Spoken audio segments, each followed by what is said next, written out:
Yugoslavia's major tourist asset is the long, indented coastline that stretches all the way from Italy to Albania along the warm and as yet unpolluted Adriatic. 80% of all visitors to Yugoslavia spend their holidays in this region, which could soon be a serious rival to the Mediterranean resorts as the main playground for Western Europe's sun worshippers. In its search for more Western tourists, Communist Yugoslavia is prepared to try almost anything, however adventurous or even controversial. This is Krk, the biggest of Yugoslavia's 1,200 offshore islands. Viewed from the sea, it holds out the promise of peace and seclusion. But Krk has just acquired a brand new luxury playground aimed at attracting wealthy jet-setters, and its Palace Hotel is like nowhere else in Yugoslavia.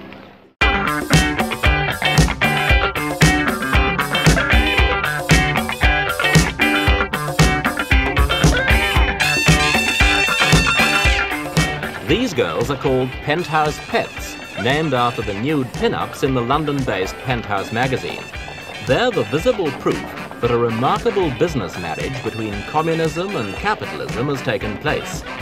The luxury playground was built by a state-owned Yugoslav company at a cost of £10 million. Now, after 2 years of negotiation, the Penthouse empire has been granted a 21-year lease on the hotel complex and outright ownership of the gambling casino.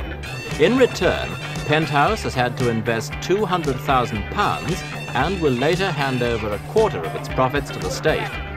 It is also responsible for providing the customers and the pets.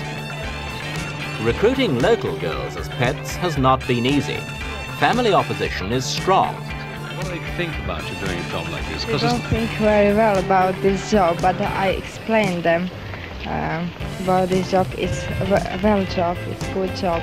What did they not understand about it? Why didn't they think well about They it? think because we are in these costumes, because I can't tell you. It's not properly. fun. They think that we are not dressed properly to be a waitress. Do you think they'll get used to this kind of thing? I think so. After some time. The key to the multi-million-pound Penthouse empire belongs to this man, Bob Guccione, a 39-year-old American from New York who claims his pets are doing more for East-West relations than the entire State Department in Washington. But he's also said publicly that he regards socialism as an evil.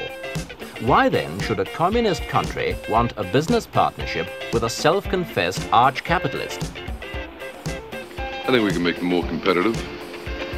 We can show them how to make money more profitably, because you can make money unprofitably.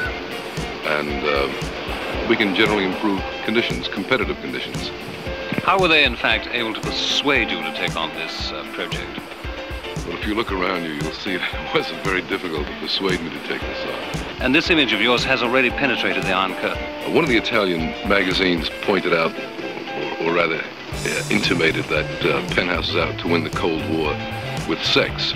And I think that in the end, isn't it better to do it with sex and love and beautiful girls than with guns? You know, it makes a hell of a lot more sense to me that way. The irony is that Yugoslavs themselves won't be able to gamble here. Their law forbids it.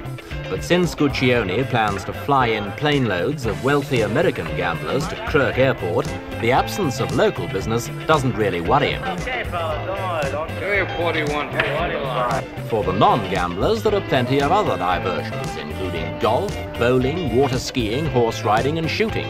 There's also a nightclub, a discotheque, and a choice of restaurants and swimming pools.